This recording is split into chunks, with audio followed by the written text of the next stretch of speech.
আসসালামু আলাইকুম এভরিওয়ান, কেমন আছেন সবাই? আশা করি সবাই অনেক অনেক বেশি ভালো আছেন। আজকে চলে আসলাম একটি ভিন্নধর্মী রেসিপি নিয়ে। আজকে দেখাবো আপনাদের সাথে হচ্ছে ইলিশের কোরমা। ইলিশের কোরমা কিন্তু আপনার পোলাওয়ের সাথে বা যে কোনো কিছুর সাথে খেতে কিন্তু অনেক বেশি মজা লাগে। তো সম্পূর্ণটা ভিডিও দেখবেন, দেখে একটা গঠনমূলক কমেন্ট করে যাবেন, আর কেমন হয়েছে সেটা অবশ্যই জানাবেন। তো ইলিশের কোরমাটি রান্না করার জন্য আমি এখানে প্রথমে পেঁয়াজ বাটা দিয়ে দিয়েছি, তারপরে হচ্ছে আদা বাটা দিয়েছি হালকা একটু, রসুন বাটা দিয়েছি হালকা একটু। যেহেতু ইলিশ হচ্ছে রান্না, তো সেখানে মশলা খুবই কম পরিমাণে লাগে। তারপরে এখানে যেহেতু আমি কোরমা রান্না করব, তো শেষ জন্য হচ্ছে আমি এখানে একটু বাদাম বাটা ও নারকেল বাটা দিয়ে দিয়েছি। সব শেষে হচ্ছে একটু গুঁড়ামরিচ দিয়েছি। আমি এখানে কোনো প্রকারের হলুদ ব্যবহার করব না, কোরমা কিন্তু সবসময় সাদাই হয়। তো তারপরে আমি হচ্ছে এই কোরমাটা রান্না করব হচ্ছে দুধ দিয়ে, তাই এখানে আমি হচ্ছে গাভীর দুধ দিয়ে দিলাম। তো এটা গুঁড়া দুধ ছাড়া গাভীর দুধ দিয়ে রান্না করলে বেশি মজা হয়। তো মশলাটা কষানোর পরে আমি হচ্ছে এখানে ইলিশের টুকরাগুলো দিয়ে দিব, তারপরে আমি কাঁচামরিচ দিয়ে দিলাম উপর দিয়ে ছিটিয়ে।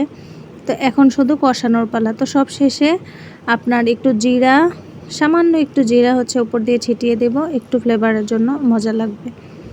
তো সবগুলো দিয়ে তারপর আমি একটু পেঁয়াজ বেরেস্তা দিয়ে দিলাম। পেঁয়াজ বেরেস্তা দিয়ে হচ্ছে আমি ঢাকা দিয়ে এখন রান্না করব অনেকক্ষণ যাবত।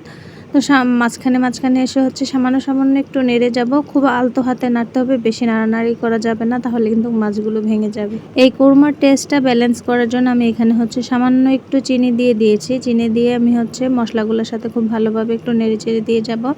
আর এখানে কিন্তু পেঁয়াজ বেরেস্তা অবশ্যই ব্যবহার করতে হবে। পেঁয়াজ বেরেস্তাটা কিন্তু ব্যবহার করলে আপনার এই কোরমাটা খেতে অনেক বেশি স্বাদ হয়, স্বাদটা কিন্তু দ্বিগুণই বেড়ে যায়। তো যতগুলো স্টেপ দেখিয়েছি সবগুলো স্টেপেই কিন্তু দিতে হবে, রান্না করতে হবে, তাহলে কিন্তু কোরমার আপনি আসল স্বাদটা পাবেন। তো আজকে আমার রেসিপিটি যারা দেখতে পাচ্ছেন তারা অবশ্যই কমেন্টস করে জানিয়ে যাবেন কে কোথা থেকে দেখছেন, এবং আমার এই রেসিপিটি কেমন হয়েছে অবশ্যই কিন্তু কমেন্টস করে যাবেন। আর বাসায় কে কীভাবে রান্না করেছেন সেটাও কিন্তু অবশ্যই কমেন্টে লিখে যাবেন। কথা বলতে বলতে আমি কিন্তু রান্নার একদম শেষ পর্যায়ে চলে এসেছি। যখন ঝোলটা একদম মাখো মাখো হয়ে যাবে ওই পর্যায়ে কিন্তু আমি আমার রান্নাটাকে কমপ্লিট করে ফেলব। তো এই যে দেখতেই পাচ্ছেন রান্না কিন্তু প্রায় শেষের দিকে। তেল কিন্তু ওপরের দিকে ভেসে এসেছে। তেলটা ভেসে আসলেই বুঝবেন যে আপনার রান্না একদমই কমপ্লিট।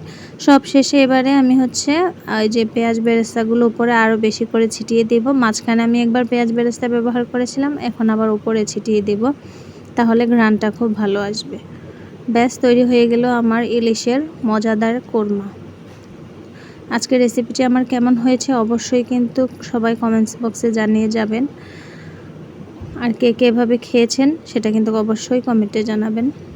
আর আমার এই কোরমার লোকটা কিন্তু খুব দারুণ এসেছে, আর বাসার সবাই কিন্তু খুব প্রশংসা করেছে। পোলাওয়ের সাথে আমি সার্ভ করেছিলাম, খুব ভালো লেগেছে। আজকে চলে যাচ্ছি, আল্লাহ হাফেজ।